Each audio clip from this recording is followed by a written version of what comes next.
कि शहरी इलाके तो आमतौर पे माने जाते रहे हैं कि भारतीय जनता पार्टी का प्रभाव के क्षेत्र हैं, लेकिन जब नगर निगमों का परिसीमन हुआ है और उपनगरीय इलाके जब इसमें शामिल हुए हैं तो थोड़ा गणित बदली है। संघर्ष तो रहेगा, एक तरफा चुनाव मैं नहीं मानता। भाई बीजेपी की सरकार है, कहीं ना कहीं सत्ता पक्ष का लाभ मिलेगा, अधिकारियों का लाभ मिलेगा। बाकी कोई विकास हुआ नहीं हुआ, लेकिन कानून व्यवस्था की स्थिति पे उसका जो प्रदर्शन है वो काफ़ी अच्छा रहा है। तो विपक्ष ने बड़ा यहाँ नेता भेज करके आम जनता के बीच में लगाया होता तो मुझे लगता है कि ये जो फाइट है वो अच्छी फाइट होती, लेकिन इस समय भारतीय जनता पार्टी जो है लगातार प्रचार प्रसार से वो आगे बढ़ रही है। किसी भी अपराधी के मारे जाने पर उसके खात्मे पर जो सभ्य समाज है अपने आप को राहत महसूस करता है। प्रदेश में निकाय चुनाव की घोषणा हो गई और प्रथम चरण का मतदान 4 मई को होना है। आखिरकार प्रयागराज में किसके सर पर सेहरा बंधेगा, ये हम पत्रकारों के जरिए समझेंगे, क्योंकि ये कलम के सिपाही हैं। हर दिन राजनीतिक से जुड़ी खबरें लिखते हैं। कौन जीतेगा कौन हारेगा इनको भली भांति समीकरण के अनुसार समझ लेते हैं। आज हम पत्रकारों से समझेंगे कि आखिरकार प्रयागराज में जिस तरह से राजनीति समीकरण बना है, कहाँ पे बीजेपी फिट हो रही है, कहाँ पे समाजवादी पार्टी और कहाँ पर बीएसपी, किसके पल्ला भारी है किसका हल्का। क्या लगता है सर, निकाय चुनाव है और बहुत 4 तारीख को मतदान है, आपके हिसाब से क्या लगता है प्रयागराज के चुनावी समीकरण में? नहीं, मुझे तो लगता है कि संघर्ष है तीनों दलों में, जो तीनों प्रमुख दल हैं, और कई तरह के सत्तारूढ़ दल के सामने भी चुनौतियाँ हैं। मुझे ये भी लगता है कि परिसीमन के बाद जो शहरों का विस्तार हुआ है और नए तरह के मतदाता जुड़े हैं नगर निगम के इलाके में, वो अभी एक चुनौती होगी सत्तारूढ़ दल के लिए कि उसमें अलग तरह के मतदाता हैं। शहरी मतदाता तो निश्चित रूप से भारतीय जनता पार्टी के हैं, लेकिन जो शहरों के सबर्ब जिसको कहते हैं, आप उपनगरीय इलाकों में वो रहते थे, उनके बारे में बहुत दावे के साथ नहीं कहा जा सकता। और चुनौतियां हैं, चूँकि लोगों के सामने शहर का विकास भी एक मुद्दा है। कई तरह के आश्वासन दिए गए, हाउस टैक्स, वाटर टैक्स का मुद्दा है, बढ़ेगा घटेगा, माफ़ होगा, क्या होगा, कितने लोगों को देनी पड़ेगी, विकास के तौर तरीके क्या होंगे। और दूसरी चीज़ कि ये जो एक नारा दिया जा रहा है कि तीसरा इंजन, व्यक्तिगत रूप से मैं इससे सहमत नहीं हूँ, क्योंकि नगर निगम या स्थानीय निकायों का गठन इसीलिए किया गया था कि उसके पीछे मंशा यही थी कि जो निकाय हैं वो उसमें लोग, स्थानीय लोग स्वयं बैठ करके अपनी समस्याओं को तय करें, अपने विकास की प्राथमिकताओं को तय करें, योजनाओं को लागू करने के तौर तरीके को तय करें, अपने नगर निगम में या स्थानीय निकाय में राजस्व कैसे आएगा, कैसे बढ़ेगा, उसको स्वयं तय करें। इसमें राजनीतिक दलों की वो भूमिका नहीं होनी चाहिए थी। और अगर आप इस डबल इंजन और ट्रिपल इंजन की आप बात करते हैं तो वह ये स्थानीय निकाय के मूल परिभाषा के खिलाफ मैं मानता हूँ व्यक्तिगत तौर पर, क्योंकि अगर आप राजनीतिक दलों का हस्तक्षेप मानेंगे तो फिर स्थानीय सहभागिता ख़त्म होती है, स्थानीय लोगों की सहभागिता ख़त्म होती है, उनके अपनी प्राथमिकताएं तय करने का जो के अवसर की जो बात कही जा रही थी वो ख़त्म होती है। और सरकार का इतना हस्तक्षेप स्थानीय निकायों में यह बहुत अच्छा नहीं है। अच्छा, क्या लगता है सर, मेयर का चुनाव है, बसपा भी, सपा भी, कांग्रेस सभी मैदान में, लेकिन कौन मेयर मजबूत नज़र आ रहा है इस वक्त कैंडिडेट आपके हिसाब से?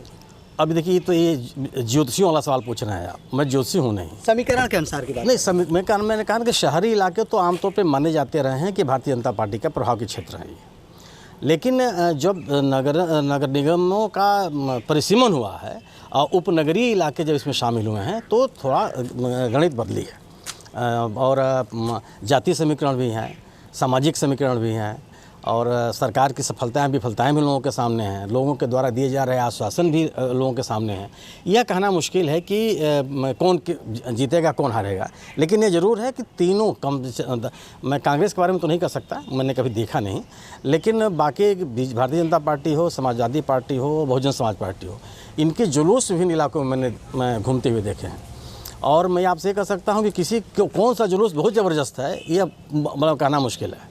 निश्चित रूप से जो प्रचार है वो भारतीय जनता पार्टी का ज़्यादा दिख रहा है, तमाम मंत्री विधायक लोग हैं लगे हुए हैं, लेकिन अन्य दलों के भी स्थानीय कार्यकर्ता, मैंने कोई बड़ा नेता तो मुझे दिखा नहीं, लेकिन स्थानीय कार्यकर्ता अपने अपने इलाकों में सक्रिय हैं। अब कितने अपने मतदाताओं को अपनी ओर आकर्षित कर पाएंगे यह कहना मुश्किल होगा, लेकिन चूंकि इन इलाकों में भारतीय जनता पार्टी का असर है, खासतौर से मुख्य शहर में जो परंपरागत नगर निगम है, तो संघर्ष तो रहेगा। संघर्ष तो हाँ, रहेगा। एक तरफा चुनाव मैं नहीं एक मानता। तरफ में क्या लगता है सर, तो कह रहे हैं कि बीजेपी में भी बहुत फाइट में है, लेकिन आपके हिसाब से क्या लगता है यहाँ पर कौन फाइट में हो सकता अभी जब तक रिजल्ट ना जाए क्या कहा जा सकता है, कहाँ उलट पलट हो सकता है। सिर्फ भाषण देने से डबल इंजन की सरकार, ट्रिपल इंजन, एक बार आप पूरा शहर दिखाइए, ऐसा लगता है कि हम कहाँ गए। 2 4 5 सड़कों को छोड़ दीजिए, यही बीजेपी है, दूसरी बार रिपीट की है। कोई भी अधिकारी, चाहे कमिश्नर हो, डीएम हो, नगर आयुक्त हो, एडीएबीसी हो, कभी भी सड़क की गलियों में, शहर की गलियों में, मोहल्लों में नहीं निकले।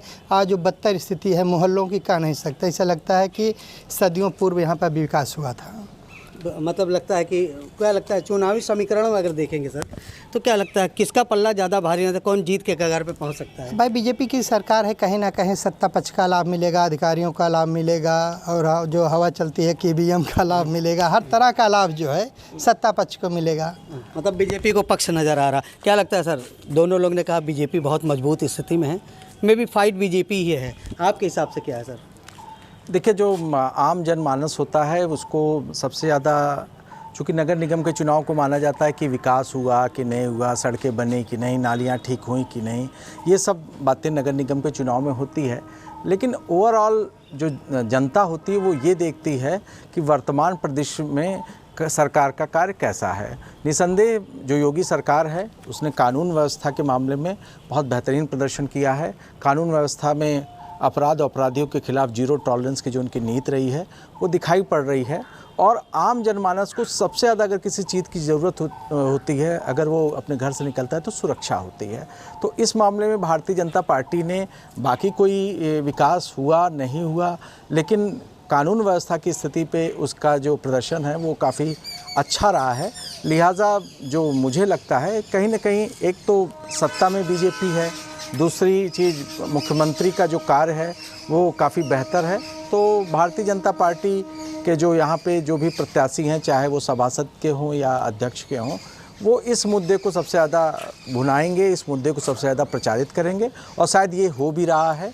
सबसे ज़्यादा उन्होंने मोदी सरकार की उपलब्धियां गिना रहे हैं, योगी सरकार की उपलब्धियां गिना रहे हैं। भले जो पिछले जीते हुए सभासद हों या जो लोग हों, वो अपने कार्य को नहीं गिना रहे हैं, ऊपर मोदी और योगी के जो कार्य जिन्होंने किए हैं उस चीज़ को गिनवा रहे हैं। तो कानून व्यवस्था को लेकर जरूर मजबूत स्थिति में भारतीय जनता पार्टी है। मतलब कानून व्यवस्था में मजबूत है। क्या लगता है 100 सीट है इस बार वार्डों की और एक मेयर, क्या लगता है कौन सी सीटें ज़्यादा किसके खाते में नजर आ रही है? देखिए, कुछ दिन पहले ये बताया जा रहा था कि अगर अभिलाषा गुप्ता को अगर टिकट नहीं मिलता है तो बीजेपी को बहुत खामियाजा भुगतना पड़ेगा। और हर आदमी की ज़ुबान पर भी ये था कि बीजेपी अगर लड़ेगी तो तीसरी बार अभिलाषा गुप्ता जीत सकती हैं। इसका फ़ायदा विपक्ष नहीं ले पाए। आज की डेट में भी विपक्ष के जितने भी यहाँ कैंडिडेट हैं उनका कोई भी आला कमान का कोई भी बड़ा नेता प्रयागराज नहीं आया है।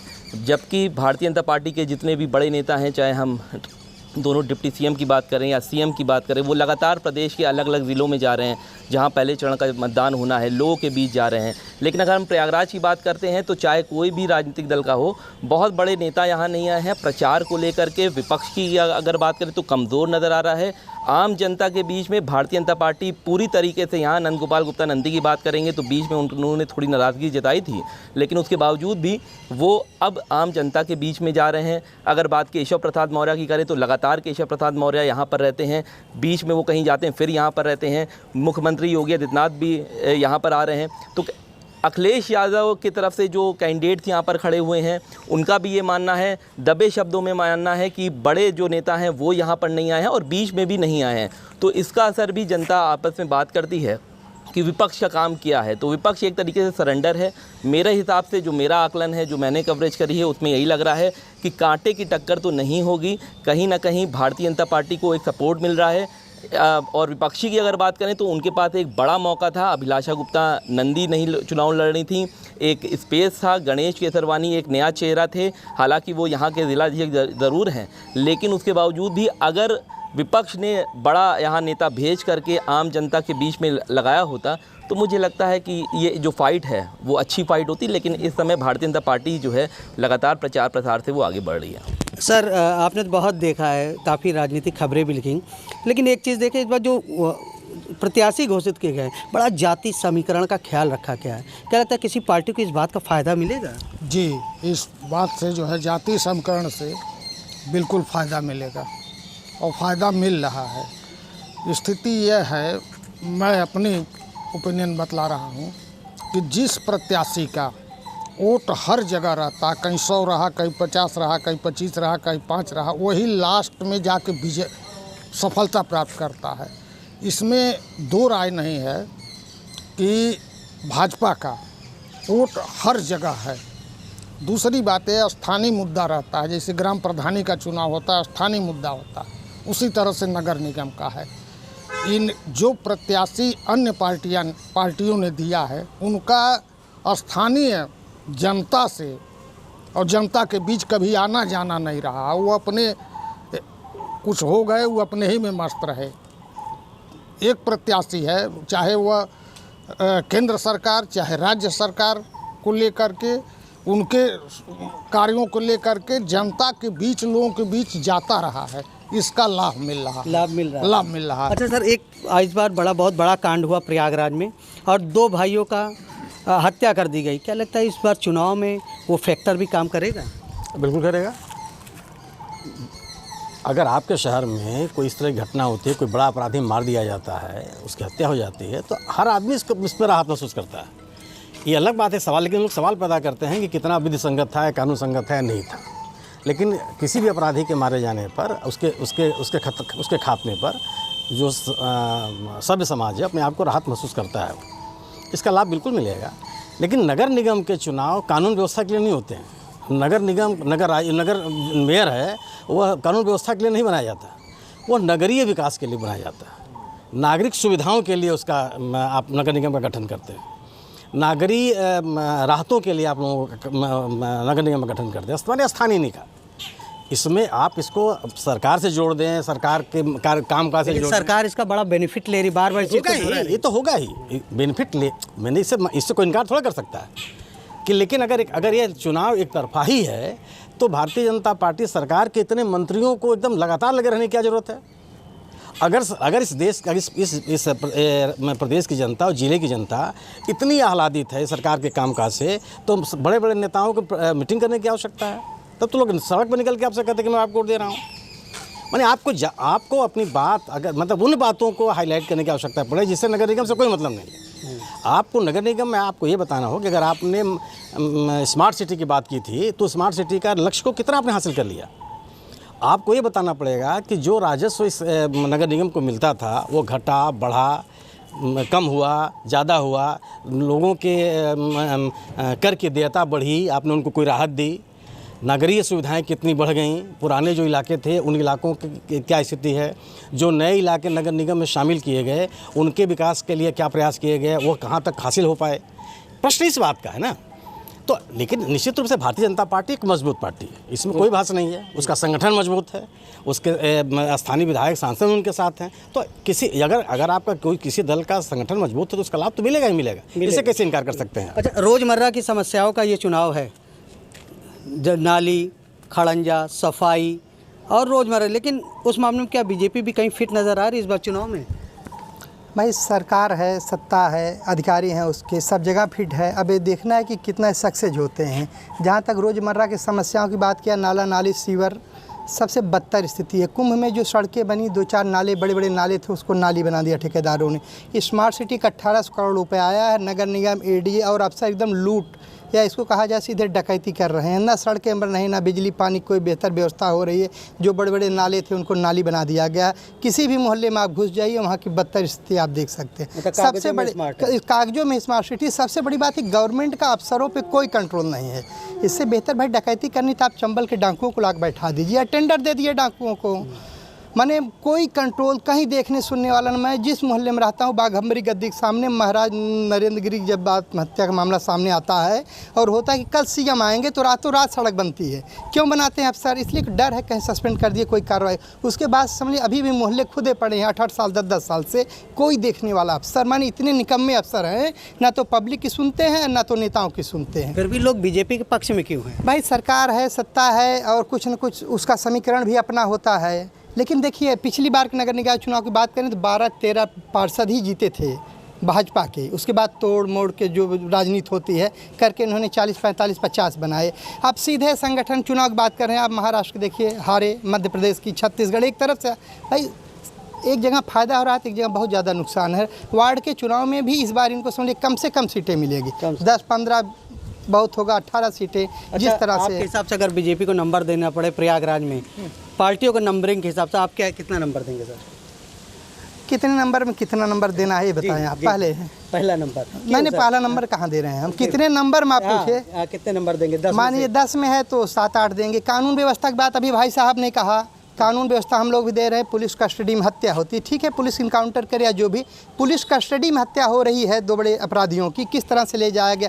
अब देखिए दूसरी तरफ ये मुद्दा नहीं, फिर भी नेशनल स्तर का, इंटरनेशनल हमारे एथलीट्स बैठे हैं, दिल्ली में प्रदर्शन होता। एक आदमी जिसके खिलाफ 50 मुकदमे, ब्रजभूषण सिंह, कि भाई FIR के लिए सुप्रीम कोर्ट जाना पड़ा, इससे ज़्यादा शर्मनाक स्थिति। और जहाँ तक कानून व्यवस्था की बात है, सन 2000 के बाद से यूपी में 5 सरकारें बनी, 2 बार सपा, 2 बार बीजेपी, 1 बार बसपा। बसपा की कानून व्यवस्था बहुत बेहतर थी, कोई अपराधी सड़क पे सर उठा नहीं चलता था। हमारे यहाँ सांसद उमाकांत थे, दलित बस्ती में बुलडोजर चलाया था, मायावती ने बुला के लखनऊ में अरेस्ट करवाया। और डेवलप की बात करें तो अखिलेश यादव ने जो सड़कें बनवाई, जितने रोजगार दिए, चाहे शिक्षा विभाग में हो, चाहे पुलिस विभाग हो, नर्स के। बीजेपी तो सिर्फ तबेला बना दिया, विभागों की कोई भर्ती नहीं हो रही। चयन बोर्ड तबेला बना, बेसिक शिक्षा परिषद में एक भर्ती नहीं हो रही। जो भर्तियां हुई है सब सुप्रीम कोर्ट, हाई कोर्ट में उसकी चल रही है। और यहाँ तक प्राइमरी के तबादले शिक्षकों के ब्लॉक स्तर जो मामूली से होते हैं, 6 साल में एक भी तबादले नहीं हुए हैं। अब 3 आयोग को 1 आयोग बना रहे हैं। अगर एक स्टे हो जाएगा तो कोई भर्ती नहीं हो पाएगी। 6 साल में एक गवर्नमेंट समझिए शिक्षा रोजगार के मामले में पूरी तरह से फेल है। ये सर जो कह रहे हैं सुना आपने, फिर भी क्या लगता है कि इतना विरोध, कई चीज़ों में फेल, फिर भी बीजेपी के पक्ष में, ऐसा क्यों? नहीं देखिए, बात अगर की जाए तो समाजवादी पार्टी के जो नेता रहे अखिलेश यादव, उन्होंने जो विकास कार्य किए वो सीधे जनता से जुड़े थे। जैसे उदाहरण के स्वरूप हम ले लेते हैं डायल 100, जिसको डायल 112 कर दिया गया। ये एक ऐसी प्रणाली थी कि जिसमें 10 या 15 मिनट में पुलिस मौके पे पहुंच जाती थी। पहले क्या होता था कि सूचना थाने पे जाती थी, गाड़ी स्टार्ट हो न स्टार्ट हो, पहुँचे 4 घंटे बाद पुलिस पहुंचती थी, तब तक बहुत ज़्यादा नुकसान हो जाता था, बहुत बड़ी घटना कारित हो जाती थी। एक अखिलेश यादव ने ये कार्य किया। दूसरा, एम्बुलेंस की जो सेवा थी कि तत्काल एम्बुलेंस पहुंचती थी। पहले किसी का एक्सीडेंट हो जाए सड़क हादसे में, कोई उठाता नहीं था, अब ये है कुछ मिनट में एम्बुलेंस आ जाती है, आदमी को उपचार। तो कहीं न कहीं समाजवादी पार्टी की ने जो विकास किए वो जनमानस से जुड़े थे। इस सरकार में नहीं, बात यह है कि जहां भारतीय जनता पार्टी आखिर क्यों इतनी मेहनत करी है। भारतीय जनता पार्टी इसलिए इतनी मेहनत कर रही है क्योंकि 24 में लोकसभा का चुनाव होना है।